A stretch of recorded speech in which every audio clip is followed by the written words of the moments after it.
Hi, am I live yet? Woo woo! I was waiting to go live, so if I was staring at the screen, that's the reason why. Hi, today I want to tell you about something that you can do to help you sell more, like you can use in your marketing to help you sell more. Am I live yet? Oh.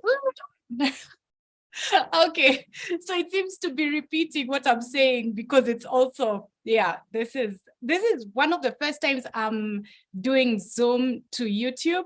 So if there are any like technical hitches or anything, you're gonna have to forgive me, but today's morning message was too good to not share it with you. So here is the thing that I want to share with you, how you can use this one thing that I was teaching about in a webinar that I had today to sell more online. So use this trick in your marketing. And just before I introduce you to what this trick, it's not a trick, it is something that can help nudge somebody to make the decision to buy, to make the best decision, if the best decision is to buy from you. So today I had a webinar which was really cool, and it was about the 9 mistakes that people make in their marketing that prevent clients from finding them. And I'll share with you this one thing that I think is really impactful to help you in your marketing. And it's used, by the way, on you like all the time, you just don't realize it. Let me explain how I started to become aware of this. If you've ever gone to like a high-end store, one of those stores that only has like 1 or 2 dresses in different sizes. So it's like, let's say even this dress, they'll only have this dress in like 2 sizes. And then everything else will be completely different. So the reason high-end stores do that is because they want that if this dress fits me, then I do not want to leave it because it's the only one left. That means that they attach a risk to making the decision to not buy from them. And that's the thing. Like, I'll share my screen with you so that you can see this from the presentation. It was number 8. And it is not talking about the risk of not buying from you or not doing anything to solve the problem that you solve in your marketing. So if you're trying to sell, let's say you're selling furniture, what's the risk of somebody going and buying cheaper furniture from somebody down the road, or taking a picture of your furniture and then getting somebody else to make the same thing for less? The risk is that they may not know some of the intricate things that you've put that make yours more expensive. They'll not get the design right. It will end up being a situation where it looks good on the picture and when you show it to the fundi, but then you pay him the deposit and then he doesn't do exactly what you expect, or what the person was expecting when they saw the furniture that you are selling. So that means that you can talk about that. You can find a way of bringing that into your marketing to tell people that if you do decide to go with a cheaper option, make sure that the person, uses this material, uses this filler. I'm using furniture as an example. Does this, make sure that there's a cost to them not delivering on time, because they might pay, take your deposit and then deliver it like really late. So tell the person, like, this is the risk of not buying from me and taking a picture and using somebody else. But if you're going to use somebody else, here is how to mitigate that risk. And you list some of the things that they can do.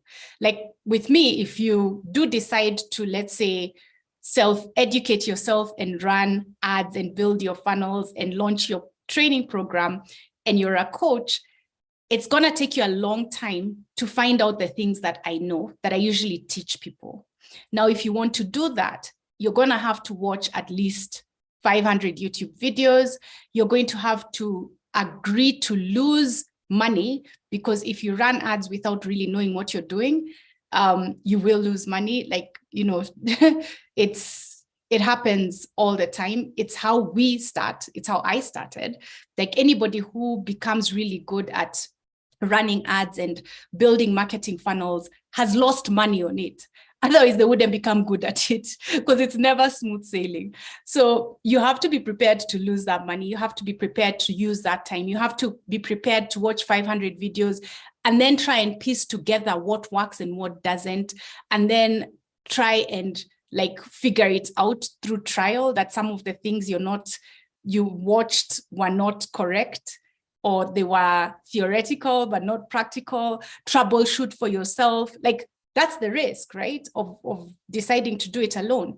If you decide to go with somebody else, I can guarantee you that you'll either, in order for you to get the quality of education that I provide, and I know it may sound like bragging to some people, but it really is the truth. You would have to pay what I paid to get that education, and it's a significant sum. Like, the programs that I took were all above $5,000.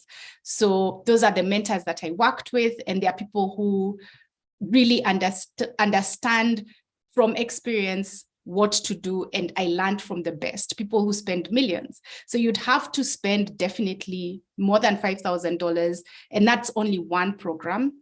And I signed up for multiple programs. I've done multiple programs. So you have to agree to do that.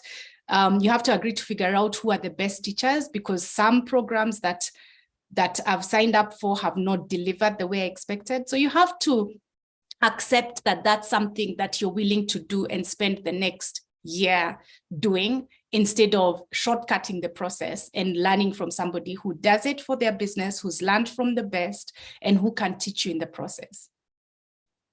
So you see that, like, even for you, consider what are the risks to your clients or to other people for not signing up with you, for not buying from you or buying from somebody else, and highlight that in your marketing.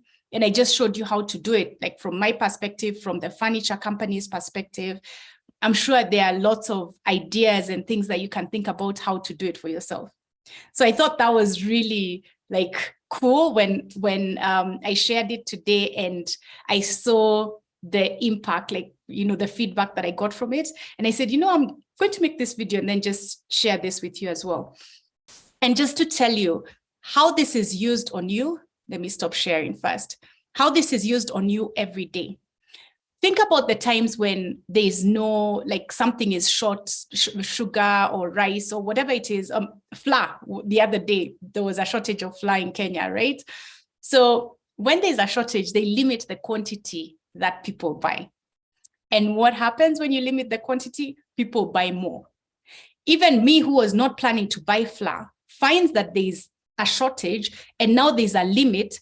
And suddenly my fears of, hey, what if I miss out when I need it, come up, and now I want to buy the flour that I wasn't planning to buy anyway.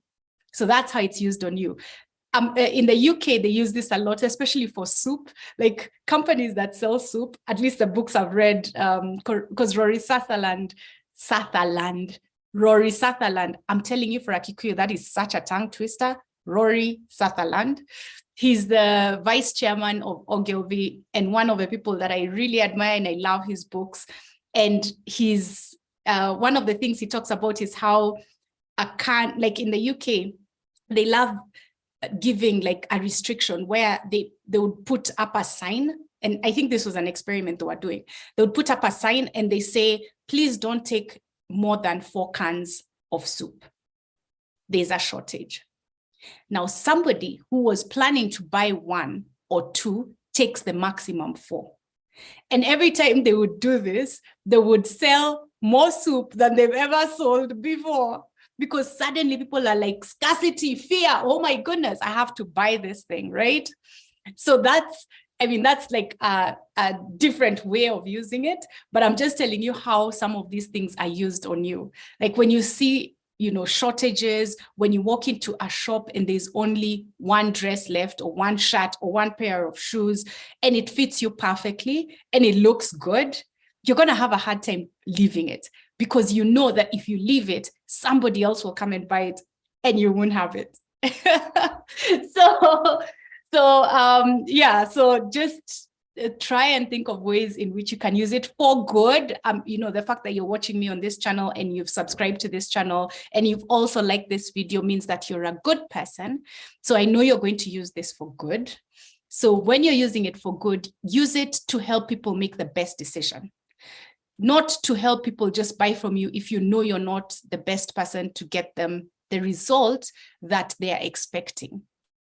So use this for good, and I will see you on the next video. Mwah! I've missed doing lives. This is so much fun.